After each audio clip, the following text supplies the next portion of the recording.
नमस्कार।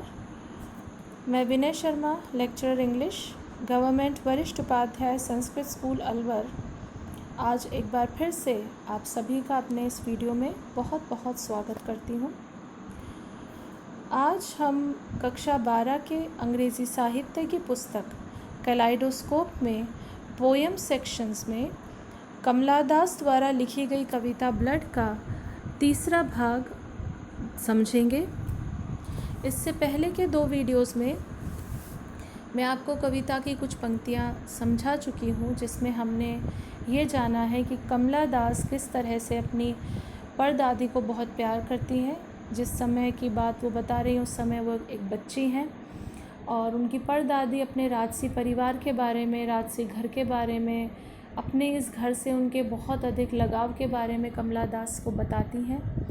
और कमला दास अपनी परदादी की आंखों में इस जर्जर होते हुए घर को देखने पर जो आंसू आ रहे हैं उनको देखकर दुखी होती हैं और बचपन में उनसे वादा कर लेती हैं कि जब वे बड़ी हो जाएंगी, बहुत पैसा कमा लेंगी, तब वे इस घर की सुध लेंगी, इसको रिनोवेट कराएंगी, पुनः इसका निर्माण कराएंगी। और ये सुनकर उनकी जो परदादी हैं प्यारे प्यार से उनके गालों को टच करती हैं। तो उससे आगे अब हम इस वीडियो में समझते हैं। कवित्री कहती हैं, she was really simple, she here stands for the great grand mother. वो कहती है मेरी जो परदादी थी वो बहुत ही ज़्यादा सिंपल, बहुत ज़्यादा सरल साधारण सी महिला थी।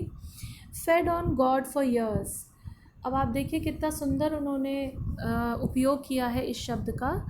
फेड मतलब भोजन, फीड के लिए आता है, हम जो खा रहे हैं, तो भोजन नहीं, उनकी दादी ने ईश्वर के भरोसे ही अपनी ज़िंदगी चलाई है। भोजन जो है वो हमें पोषण देता है, हमारे शरीर को शक्ति देता है कार्य करने की, पर जो दादी हैं, परदादी हैं लेखिका की, वे सिर्फ ईश्वर के भरोसे ही इतने सालों से जीवित हैं। इसीलिए वो कहती हैं she was really simple and she fed on God for years.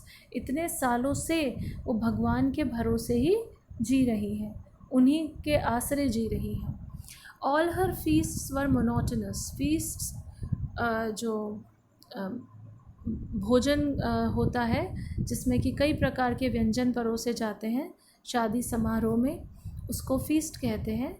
All her फीस्ट्स were monotonous. Monotonous same, कोई चेंज नहीं होता था उनमें, बोरिंग होते थे वो, क्योंकि देखिए विधवा महिला थी और हमारे समाज में जो विधवाएं महिलाएं हुआ करती थी पहले, वो बहुत ही सरल सादगीपूर्ण जीवन जीती थी, अपने ज़िंदगी को ईश्वर को समर्पित कर देती थी, उन्हीं के पूजा पाठ में रहती थी, लिमिटेड भोजन करती थी और वो भी बहुत ही सिंपल, बहुत कम, बिना ही मिर्च मसाले वाला भोजन खाती थी। इसीलिए जो अब उनकी पौत्री हैं हमारी कवित्री, वो नहीं समझ पाती थी कि दादी इतना सरल क्यों रहती है। तो कहती है उनका जो फीस्ट्स होते थे, जो त्योहारों पे भोजन जो बनता था, वो भी एकदम सरल होता था, मोनोटोनस होता था। For the only dish was always God. क्योंकि जो उनके फीस्ट्स में जो डिश हुआ करती थी वो भी सिर्फ एक ही डिश होती थी, वो थी गॉड। यानी 24 घंटे अपना पोषण वो भगवान से ही लेती थी, हमेशा उनके नाम को ही याद करती रहती थी, उन्हीं में रत रहती थी। And the rest मियर condiments. और जो भी थोड़ा बहुत चावल रोटी वगैरह वो खाती होंगी वो तो सिर्फ कॉन्डिमेंट्स हैं। कॉन्डिमेंट्स का मतलब भोजन के स्वाद को की वृद्धि करने के लिए हम जो चीज़ें खाते हैं, जैसे अचार है, चटनी है, पापड़ है, वो कॉन्डिमेंट्स हैं जो सहयोगी हैं भोजन के। रोटी सब्जी के अलावा जो हम भोजन के स्वाद की वृद्धि के लिए चीज़ें यूज़ करते हैं, अचार चटनी जैसे, उनको कॉन्डिमेंट्स कहते हैं। तो कहती है उनका जो मुख्य भोजन होता था वो तो ईश्वर था, ईश्वर थे, उन्हीं पे ही वो आसरा रखती थी, उन्हीं से ही पोषण लेती थी। और इसके अलावा जो शरीर चलाने के लिए खाती थी वो वैसा ही कार्य करते थे, वैसे उसी रूप में वो लेती थी जैसे कि हम अचार या चटनी को लेते हैं। यानी कि बहुत ही लिमिटेड अमाउंट में वो फूड का इंटेक किया करती थी। शी टोल्ड अस, उन्होंने हमें बताया था, मुझे और मेरे भाई को, how she road her elephant when she was 10 or 11 every Monday without fail to the Shiva shrine. Shiva shrine, Shiv ji के मंदिर, किस तरह हर सोमवार को वो जाया करती थी विदाउट फेल, बिना फेल हुए, बिना किसी वजह से घर पे रुके। वो मतलब नियमित रूप से हर सोमवार को शिव जी के मंदिर जाया करती थी। उनकी उम्र उस समय क्या थी परदादी की? मात्र 10-11 साल की। और वो अपने हाथी पर बैठ के शिव जी के मंदिर जाती थी। And back to home again. और इसी तरह हाथी पर बैठकर वो घर वापस भी आती थी पूजा करने के बाद। And told us of the jewel box. अब देखिए बच्चे वो कवित्री याद कर रहे हैं कि दादी उन्हें क्या क्या बताती थी अपने बचपन के बारे में। दादी ने उन्हें अपने जेवरों के गहनों के बॉक्स के बारे में भी बताया था। And the brocade from the north. और किस तरह से उत्तर भारत से उनके लिए जरी के काम के कपड़े आए थे। And the perfumes and the oils. इसके अलावा क्योंकि वो राजसी परिवार की थी, राजाओं की तरह, राजकुमारियों की तरह रहती थी, तो उनके पास अलग अलग जगह से अलग अलग तरह की खुशबू आती थी, परफ्यूम्स आते थे, अलग अलग तरह के ऑयल्स यानी तेल का उपयोग वो करती थी। और यहाँ तक कि अपने शरीर पर लगाने के लिए सैंडल यानी कि चंदन का उपयोग भी वो किया करती थी। साथ ही उनकी परदादी ने ये भी बताया and her marriage to a prince. और किस तरह से उनका विवाह एक प्रिंस यानी राजकुमार से हो गया। Who loved her deeply for a lovely short year. पर परदादी का दुर्भाग्य रहा कि उनका बचपन इतना अच्छा बीता, शादी भी एक बहुत अच्छे परिवार में एक बहुत ही सुंदर राजकुमार से हुई, पर उनका दुर्भाग्य कि वो उन्हें प्यार भी बहुत करता था। ही लव्ड हर डीपली, बहुत ही ज़्यादा प्यार करता था, लेकिन सिर्फ 1 साल ही वो जीवित रह पाया। उनका जो वैवाहिक जीवन था वो बहुत ही छोटा था। 1 साल के अंदर ही उनके पति का देहांत हो गया। And died of fever. कैसे मरे वो? उनको बुखार हो गया था और अत्यधिक बुखार के कारण उनकी मृत्यु हो गई। इन हर आर्म्स, उनके हाथों में ही, उनकी बाहों में ही उनके पति ने दम तोड़ा।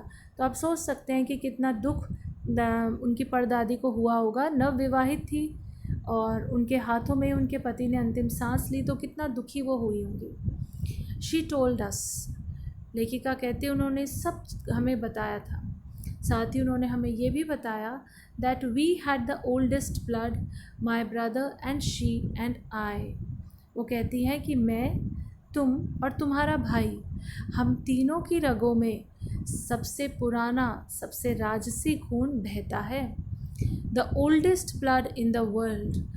हमारा जो राजसी परिवार था वो इस पूरी दुनिया में सबसे पुराना था। इसीलिए जो हमारी धमनियों में, हमारी वेन्स में जो ब्लड बहता है, फ्लो करता है, वो ओल्डेस्ट रॉयल फैमिली का ब्लड है। दैट मीन्स प्योरेस्ट ब्लड है, उसमें कोई मिलावट नहीं हुई है। अ blood thin and clear and fine. इसीलिए हमारा जो रक्त है, हमारा जो खून है, वो सबसे ज़्यादा पतला, सबसे ज़्यादा साफ़ और सबसे ज़्यादा फाइन है, सबसे ज़्यादा अच्छा है, उसमें किसी प्रकार की कोई मिलावट नहीं है। While in the veins of always poor and in the veins of new rich man. वो कहती है अगर हमारे खून की, हमारे रक्त की तुलना हम उन लोगों से करें जो हमेशा से गरीबी में रहे हैं या जो अभी नए नए अमीर बने हैं, of the new rich man है stands for the man who are newly rich, जो अभी अभी अमीर बने हैं। तो कहते हैं अगर इन लोगों के खून से हमारे खून की तुलना की जाए तो इनका खून कैसा है? Flowed a blood thick as gruel and muddy as a ditch. जैसे सड़क पर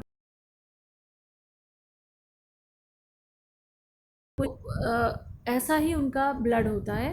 and it is thick as gruel, और इतना गाढ़ा होता है जैसे पानी में जब महीन मिट्टी मिल जाती है तो वो पानी भी कैसा हो जाता है? गाढ़ा, कीचड़ वाला।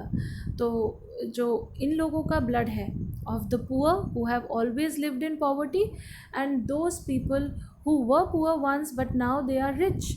तो ऐसे जो लोग हैं उनका ब्लड प्योर नहीं है। It is as muddy as a ditch and as dirty as thick as a gruel. Finally she lay dying. और अंततः दादी का अंतिम क्षण आ जाता है। वो लेटी हुई हैं, वो मर रही हैं। इन हर 86th ईयर। और कब होती है उनकी स्थिति? जब वो 86 ईयर्स की होती हैं, उस समय दादी का अंतिम क्षण आ जाता है। अब लेखिका उस क्षण को याद करके अपनी दादी के साथ सिंपैथाइज़ कर रही हैं, उनके साथ सांत्वना जता रही हैं, उनको याद कर रही हैं, प्यार से कहती हैं, she was a lady varied by compromise. ज़िंदगी भर उन्होंने कॉम्प्रोमाइज़ किए हैं, समझौते करती आई हैं, और इन समझौतों की वजह से वो थक चुकी थी, समझौते करते करते लाइफ से थक चुकी थी, और इस वजह से उनके जो पैर थे वो भी आर्थराइटिस से, एक हड्डियों की बीमारी होती है आर्थराइटिस, उससे क्विल्टेड, मुड़ गए थे, ठीक है, टेढ़े हो गए थे उनके पैर। तो आज का एक्सप्लेनेशन इस कविता का अभी इस सेक्शन का यहीं तक है। अगेन आपके लिए कुछ ग्लॉसरी है वर्ड्स की, तो आप इनको देख सकते हैं, और इनसे जब आप नेक्स्ट टाइम वीडियो खुद देखेंगे, it will help you to understand the lines better. I hope you have enjoyed the explanation. Thank you for watching me.